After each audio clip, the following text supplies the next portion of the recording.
തമിഴ്നാട് ശിവഗംഗയിൽ കരിമ്പ് ഫാക്ടറിയിലെ ദ്രാവക ടാങ്കിൽ വീണ് 2 പേർ മരിച്ചു. ശിവഗംഗ സ്വദേശികളായ മോഹനസുന്ദരൻ, പൊന്നേഴ് എന്നിവരാണ് മരിച്ചത്. മനേഷ് പൂർത്തിയുണ്ട് വിവരങ്ങളുമായി. മനേഷ്, ഒരു ദാരുണമായ മരണമാണ്. എന്താണ് വിശദാംശങ്ങൾ? എങ്ങനെയാണ് അപകടം ഉണ്ടായത്?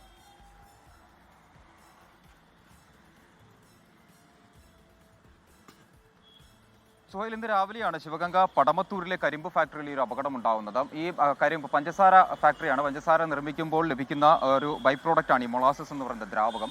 ഈ ദ്രാവകം ശേഖരിച്ചു വെക്കുന്ന ഒരു ടാങ്ക് ഉണ്ട്. ഈ ടാങ്കിൽ അറ്റകുറ്റപ്പണികൾ നടത്തുകയായിരുന്നു ഈ രണ്ടുപേരും. ഈ രണ്ടുപേരും അറ്റകുറ്റപ്പണികൾ നടത്തുന്നതിനിടെ ഈ ടാങ്കിനകത്ത് നിന്ന് വിഷവാതകം പുറത്തേക്ക് വരുന്നു. ബോധരഹിതരായി ഇവർ രണ്ടുപേരും ടാങ്കിനകത്തേക്ക് വീഴുകയായിരുന്നു എന്നുള്ളതാണ് പ്രാഥമികമായി നമുക്ക് ലഭിക്കുന്ന വിവരങ്ങൾ. ശിവഗംഗ കരിമ്പൂർ സ്വദേശി മോഹനസുന്ദരം, അതുപോലെ തന്നെ ശിവഗംഗ സ്വദേശിയായിട്ടുള്ള പൊന്നഴക് എന്നിവരാണ് മരിച്ചത്. രണ്ടുപേരും ടാങ്കിനകത്ത് വീണ് ഉടൻ തന്നെ മരണം സംഭവിച്ചു. അല്പനേരം ഇവരെ കാണാതായതിനെ തുടർന്ന് ഒപ്പമുണ്ടായിരുന്ന ജീവനക്കാർ നടത്തിയ പരിശോധനയിലാണ് ഇവരെ രണ്ടുപേരെയും ടാങ്കിനകത്ത് കണ്ടെത്താൻ സാധിച്ചത്. അതിനുശേഷം ഇവരെ വളരെ വേഗത്തിനടുത്തുള്ള ആശുപത്രിയിൽ എത്തിച്ചെങ്കിലും ജീവൻ രക്ഷിക്കാൻ സാധിച്ചില്ല. എന്തായാലും ദാരുണമായ ഒരു അപകടമാണ്. ഇന്ന് രാവിലെയാണ് ഈ ഒരു സംഭവം ഉണ്ടാകുന്നത്.